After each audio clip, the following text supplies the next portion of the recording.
حضرت ابو امامہ باہلی رضی اللہ تعالیٰ عنہ کہتے ہیں کہ میں حجۃ الوداع میں رسول اللہ صلی اللہ علیہ وآلہ وسلم کی اونٹنی کے ساتھ کھڑا تھا۔ آپ نے اچھی باتیں کہیں۔ آپ صلی اللہ علیہ وآلہ وسلم نے فرمایا، اہل کتاب میں سے جو اسلام لے آیا اس کے لیے دگنا اجر ہے، اور اس کے لیے وہی کچھ ہے جو ہمارے لیے ہے، اور اس پر وہی ذمہ داری ہے جو ہم پر ہے، اور مشرکین میں سے جو مسلمان ہوا اس کے لیے اس کا اجر ہے، اس کے لیے وہی کچھ ہے جو ہمارے لیے ہے، اور اس کے ذمے وہی کچھ ہے جو ہمارے ذمے ہے۔ حضرت ابو ہریرہ رضی اللہ تعالیٰ عنہ سے مروی ہے کہ نبی صلی اللہ علیہ وآلہ وسلم نے فرمایا، شیطان اس بات سے نا امید ہو چکا ہے کہ تمہاری اس زمین میں اس کی عبادت کی جائے، لیکن وہ اس بات سے راضی ہے کہ تم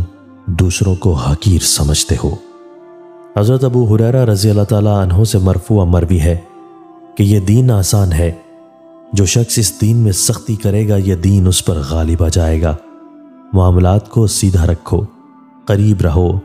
خوشخبری دو، اور صبح و شام اور رات کی سیاہی اندھیرے میں مدد طلب کرتے رہو۔ حضرت عبداللہ بن مسعود رضی اللہ تعالیٰ عنہ سے مرفوع مروی ہے کہ جو چیز تمہیں جنت کے قریب کر سکتی تھی میں نے تمہیں اس کا حکم دے دیا، اور جو چیز تمہیں آگ کے قریب کر سکتی تھی اس سے منع کر دیا۔ روح الاقدس جبرائیل علیہ السلام نے مجھے بتایا ہے کہ کوئی نفس اس وقت تک نہیں مرے گا جب تک اپنا رزق مکمل نہ کر لے، اس لیے اللہ سے ڈرو اور اچھے انداز سے طلب کرو، اور رزق میں تاخیر تمہیں اللہ کی نافرمانی پر نہ ابھارے، کیونکہ اللہ تعالیٰ کے پاس جو کچھ ہے اس کی اطاعت کے ذریعے ہی حاصل کیا جا سکتا ہے۔